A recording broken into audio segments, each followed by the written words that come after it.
धनराज अपने आलीशान घर में सोने चांदी से भरी तिजोरी के सामने बैठा हुआ था। हाथ में सोने की गिन्नियां, चेहरे पर लालच की चमक। सरला, उसकी पत्नी, एक किनारे पर खड़ी यह सब देख रही थी। सेठ धनराज हाथ में सोने की गिन्नियां उछालते हुए, सोना, चांदी, पैसा, यही असली ताकत है। जिसके पास ये तीनों हैं, वह राजा है। सरला मुस्कुराते हुए, लेकिन सेठ जी, क्या यह ताकत स्थायी होती है? क्या यह आपको सच्चा सुख देती है? सेठ धनराज हंसते हुए, सरला, तुम भी ना। स्त्रियों को क्या समझ सोने और व्यापार की। यह दौलत ही दुनिया को चलाती है। जितना अधिक इकट्ठा करूंगा, उतना ही बड़ा आदमी कहलाऊंगा।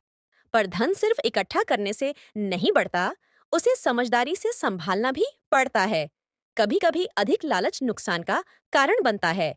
सेठ धनराज आंखें चौड़ी करते हुए, बकवास मत करो। जो अधिक जोखिम उठाता है, वही बड़ा मुनाफा कमाता है। देखना, मैं जल्द ही अपना व्यापार दोगुना कर दूंगा। सरला चुपचाप एक लंबी सांस लेती है, जैसे जानती हो कि आने वाला समय सेठ को एक कड़वा सबक सिखाने वाला है। बाजार में एक संदिग्ध गली में व्यापारी कन्हैया लाल का गोदाम। सेठ धनराज सोने से भरी एक छोटी थैली लेकर पहुंचा। कन्हैया लाल मुस्कुराते हुए उसका स्वागत करता है। सेठ जी, आपको देखकर खुशी हुई। आपके लिए एक खास सौदा लाया हूं, जिससे आपका सोना चंद दिनों में दुगुना हो सकता है। सेठ धनराज आंखों में चमक लालच से भरकर, दोगुना? क्या सच में? बताइए कैसे। कन्हैयालाल रहस्यमयी मुस्कान के साथ, आपका सोना मेरे पास जमा कर दीजिए। मैं इसे व्यापार में लगाऊंगा और महीने भर में आपकी रकम दुगुनी होकर आपके हाथ में होगी। सेठ धनराज झट से थैली आगे बढ़ाते हुए, वाह, यह तो शानदार सौदा है। मैं अपना पूरा सोना तुम्हारे पास रखता हूं। लेकिन हाँ, समय पर पैसा लौटाना मत भूलना। आप चिंता न करें सेठ जी, मैं ठग नहीं हूं, बल्कि आपका शुभ चिंतक हूं। कन्हैया लाल आंखों में एक चालाकी भरी चमक लिए सेठ की ओर देखता है। सेठ को अपनी बुद्धिमानी पर गर्व महसूस होता है, लेकिन सरला की कही बातें कहीं न कहीं उसके मन में हल्का सा संदेह छोड़ जाती हैं। एक महीना बीत चुका था। सेठ धनराज पूरे जोश और उत्साह के साथ वहां पहुंचता है, लेकिन दरवाजा बंद पाता है। सेठ कई बार दरवाजा खटखटाता है, लेकिन कोई उत्तर नहीं मिलता। तभी एक पड़ोसी व्यापारी वहां आता है। सेठ धनराज गुस्से में, अरे, ये दरवाजा बंद क्यों है? कन्हैया लाल कहाँ गया? पड़ोसी व्यापारी सहानुभूति से, सेठ जी, आपको नहीं पता? कन्हैया लाल तो कई लोगों को ठग कर शहर छोड़कर भाग गया। सेठ धनराज के पैरों तले जमीन खिसक जाती है। उसे महसूस होता है कि वह बुरी तरह से ठगा गया है। सेठ धनराज बुदबुदाते हुए, हे भगवान, ये क्या कर दिया मैंने? मेरी सालों की मेहनत, सब कुछ चला गया। उसकी आंखों में पछतावे के आंसू आ जाते हैं, लेकिन अब बहुत देर हो चुकी थी। वह धूर्त व्यापारी उसे ठग चुका था।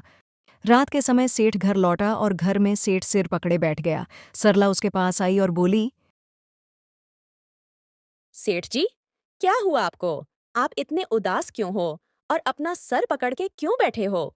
सेठ शर्म से अपनी पत्नी की ओर देखते हुए बोला, क्या बताऊं सरला, जो सोना मैंने कन्हैया लाल को दुगना करने को दिया था, कन्हैया लाल उसे लेकर शहर छोड़ के भाग गया। मेरा इतना बड़ा नुकसान हो गया। सरला को यह सुन बहुत दुख हुआ, लेकिन वह जानती थी कि सेठ को उसके लालच का फल मिला है। सरला सेठ से बोली, सेठ जी, चिंता मत कीजिए। मैं आपके सोने को वापस लाने की तरकीब निकाल सकती हूँ। सेठ धनराज हैरानी से, तुम एक स्त्री होकर व्यापार के मामलों में दखल दोगी? सरला मुस्कुराते हुए, जब मूर्खता से नुकसान हुआ, तो चतुराई से लाभ भी हो सकता है। बस मुझे करने दीजिए। सरला की आंखों में आत्मविश्वास की चमक थी और सेठ पहली बार उसकी बात मानने को मजबूर हुआ। कन्हैया लाल का नया ठिकाना। कुछ दिनों बाद सरला कुछ दिनों में कन्हैया लाल से मिलने जाती है। कन्हैया लाल सरला को नहीं पहचानता था कि वो सेठ की पत्नी है। सरला मीठी आवाज में, सेठ जी, मैं एक अमीर व्यापारी की पत्नी हूँ। मेरे पास बहुत सारा सोना है और मैं उसे दुगुना करवाना चाहती हूँ। कन्हैया लाल लालच में आंखें चमकाते हुए, वाह, आप सही जगह आई हैं देवी जी। जितना सोना देंगे उतना ही दुगुना करके मिलेगा। पर मैं पहले देखना चाहती हूँ कि आपने जिन लोगों से सोना लिया था, उन्हें कैसा लाभ हुआ। बिल्कुल, मैं उन्हें दिखा सकता हूँ। कन्हैयालाल मजबूर होकर सेठ धनराज का सोना बाहर निकालता है। इसी बीच सरला इशारा करती है और पहले से तैनात सिपाही अंदर आ जाते हैं और कन्हैयालाल को पकड़ लेते हैं। कन्हैयालाल समझ गया था कि अब वह बुरी तरह से अपने जाल में फंस गया है और अब झूठ बोलकर कोई फायदा नहीं है। उसने चुपचाप अपना जुर्म कबूल कर लिया। सरला अपने पति का सारा सोना लेकर घर पहुंचती है। सरला का पति खुशी से, सरला, तुमने तो कमाल कर दिया। मेरी मूर्खता से जो गया था वह तुम्हारी चतुराई से वापस आ गया। धन से ज्यादा बुद्धि की कीमत होती है सेठ जी। धन संभाल कर और सही जगह लगाए, तभी वह आपका रहेगा। सेठ धनराज गंभीर होकर, अब से मैं धन के साथ समझदारी का भी प्रयोग करूंगा। सेठ धनराज ने उस दिन समझ लिया कि सिर्फ धन कमाना ही नहीं, बल्कि उसे बुद्धिमानी से संभालना भी जरूरी है। इस कहानी से हमें सीख मिलती है कि लालच से नहीं, बल्कि चतुराई से ही सच्ची समृद्धि मिलती है। If you enjoyed this video, please like, comment, and subscribe for more content. Thanks for watching.